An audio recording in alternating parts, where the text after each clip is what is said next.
Here's a song that dealt with a risque subject for its time. It was first written by Annette Peacock and was recorded in 1968 on an album by her then husband Paul Bley in instrumental form. I'm not too certain when the lyrics actually came about, but a lyrical version was recorded later that year by Norwegian jazz vocalist Karen Krog, who sang it in a rather flirty yet, let's just say kind of modest way. And then in 1970, it was recorded again, this time by English jazz rock band Affinity. And their vocalist, Linda Hoyle, gave it a much more sensual sort of vibe. It's quite obvious what the lyrics are about. It's called Mr. Joy, and I'm going to be actually reading the lyrics for the first time, even though I have quite enough of the phrases to know what they're getting at. I'm 99% sure I know what this song is about. Let's just have a go at it right here.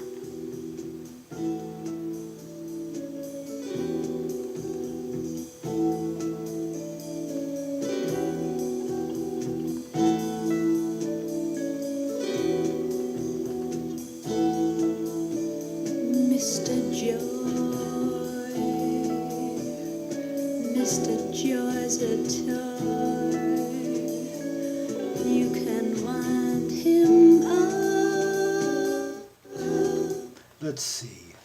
Mr. Joy, Mr. Joy's a toy. You can wind him up. He'll do anything you want him to. He'll sing and dance and make everybody happy. Mr. Joy, Mr. Joy.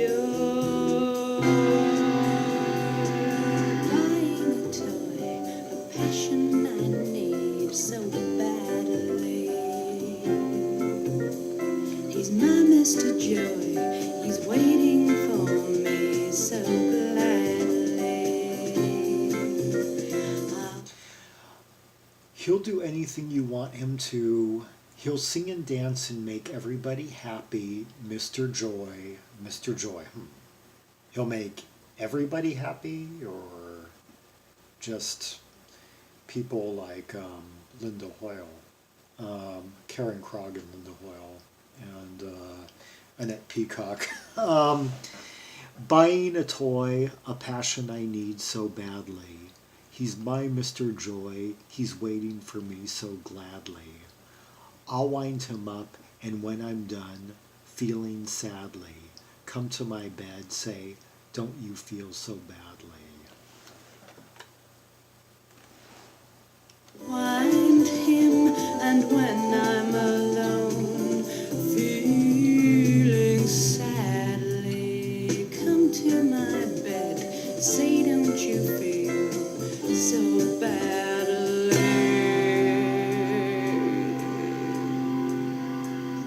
Mr. Joe.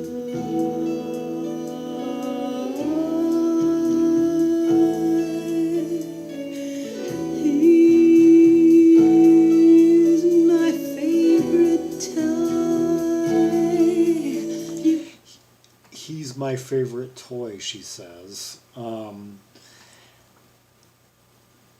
Okay, spoiler. I do believe she is singing about a Steely Dan.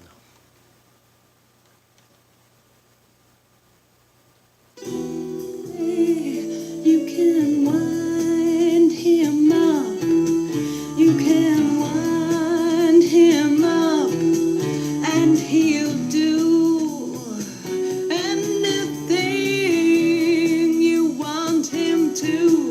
Mr. Joy, oh my Mr. Joy, my favorite toy, my Mr. Joy.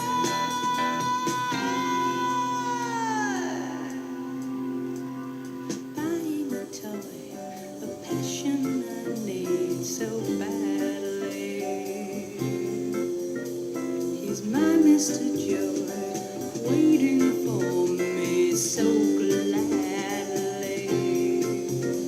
I want him, and when I'm alone, When I'm alone, she says. sadly, he'll come to my bed and say, don't you feel so badly, Mr. Joy, Mr. Joy. He's my favorite toy. Oh, you can wind him up, you can wind him up, and he'll do anything you want him to. Maybe this toy she's talking about is a bit more than just one body part. Now, Mr. Joe.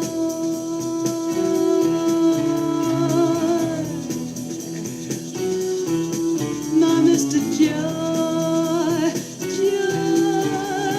Joy, Joy,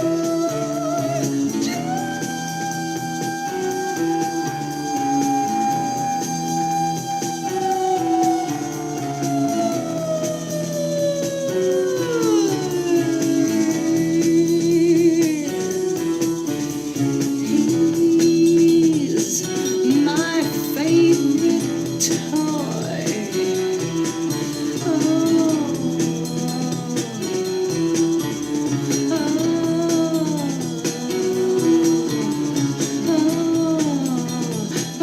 Now, what's she in the midst of there? Any guesses?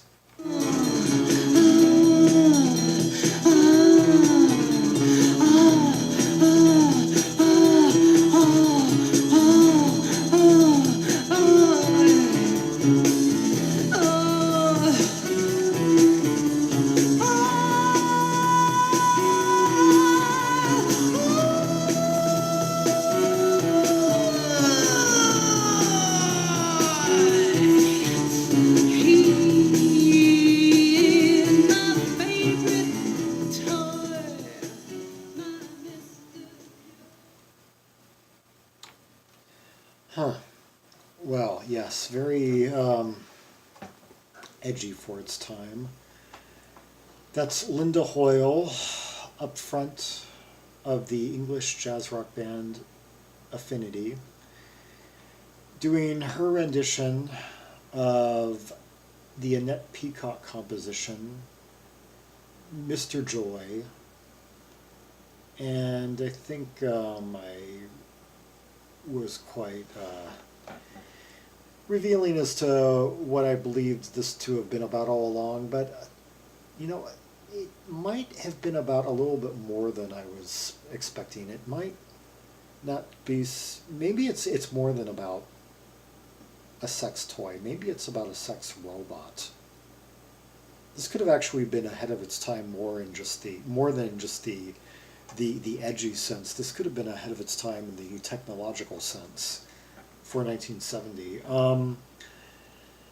Anyway, with a track like that, it was hard, as beautiful as the music is and as wrapped up as I was in the music, it was a difficult, let's just say I wasn't really thinking so much about the musical aspects as I was listening to this. That's why I wasn't stopping and examining the chord structures, taking the instrumentation apart, doing a lot of the usual stuff that I do. It just, I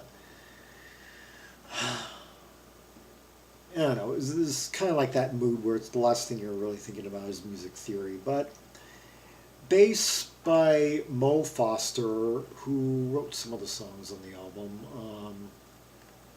This band, I think, composed about half of its repertoire and covered the other half. Let's see, Mo Foster, I see that name around a lot. He later played with Dollar. He's played with Gil Evans. Oh, was in the UK funk rock band Fancy.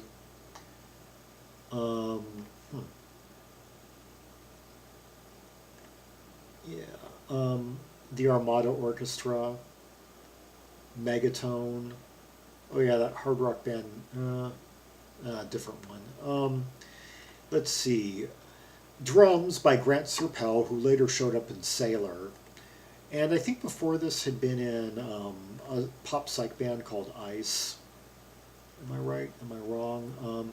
All of the members of Sailor had significant pre-Sailor recording careers. Like George K. Hannes was in Eclection, this multinational like folk psych band that put out an album in 1968. And then he did an album with Phil Pickett, Kehanis Pickett. They had this like rustic rock duo, rustic folk duo, and then right before they joined Sailor, and then Grant Serpell. Oh yeah, and Henry Marsh was in the band Gringo with John J. Perry, who was later in Aviator and Caravan, and Quantum Jump. And let's see. Oh yeah. Grant Serpell was the one who was in Ice. He was in the pop psych band Ice, who had a really good song on the Rubble on one of the Rubble compilations. It may have been Iceman or yeah, this really beautiful song with like echoey sounds. I'll have to do that one of these days. Yeah, I haven't even done any pop psych yet on this channel. Heck, I haven't even done any 60s era stuff. I've been focusing on like 70s and early 80s.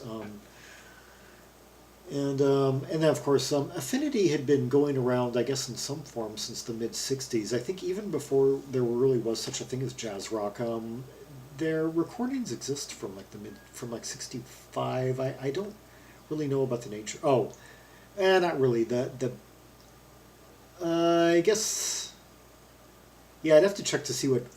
Yeah, were they actually? Did they actually? I'm wondering. Did they move from like UK, from like the London post bop scene into jazz rock? Like, were they playing alongside the likes of Don Rendell and Ian Carr, and John Surnham back in the mid '60s, or were they kind of more playing alongside like the Graham Bond organization, the Artwood, some of those R&B beat bands that had jazz leanings, like, or like even the Manfred Mann had kind of a jazzy side that they kept hidden from the pop market because they didn't.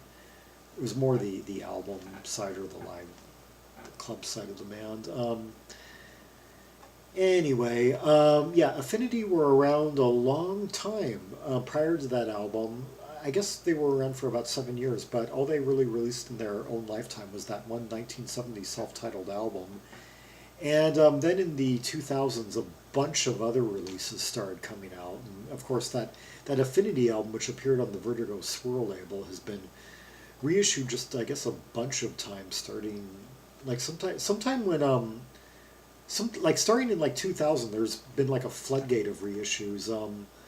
When it suddenly became popular, like, I guess thanks to the internet, maybe I don't know what made it suddenly so popular, like in the 21st century. I was about to say, could it have been the Gibraltar Encyclopedia of Progressive Rock? And then I'm thinking, no, probably not, because I remember the entries on a lot of these 1971 album bands were pretty skimpy and brief and kind of dismissive.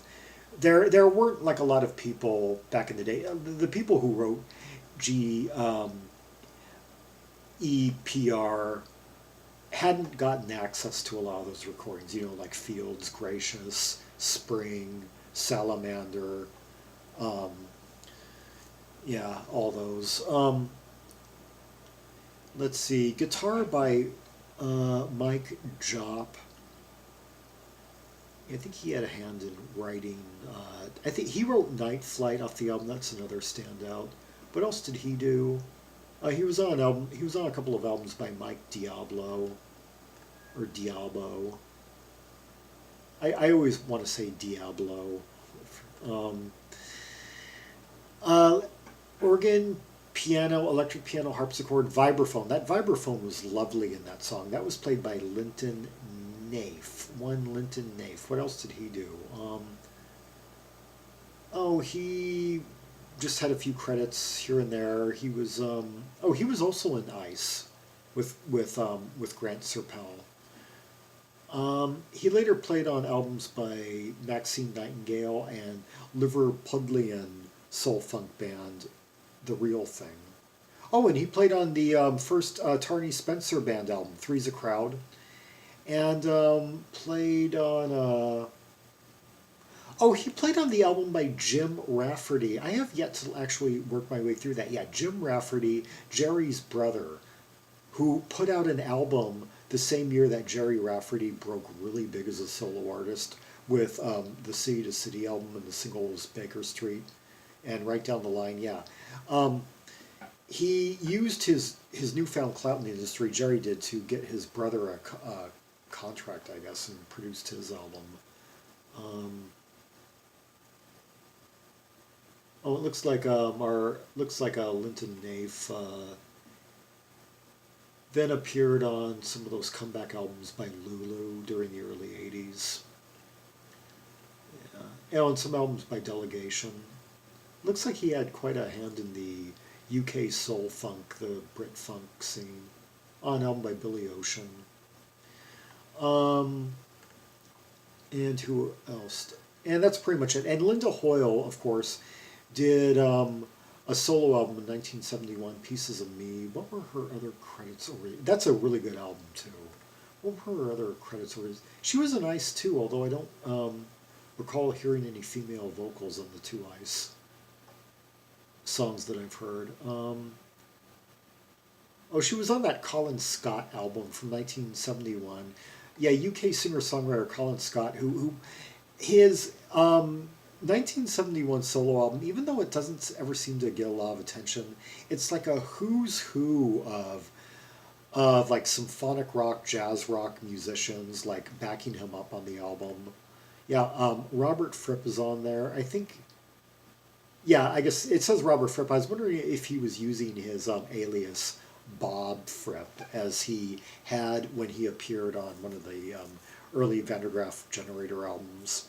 Peter Gabriel and Peter Hamill and Phil Collins and John Anderson are all on that Colin Scott album, as are Alan Hall of Lindisfarne and Jane Ralph of Renaissance Illusion.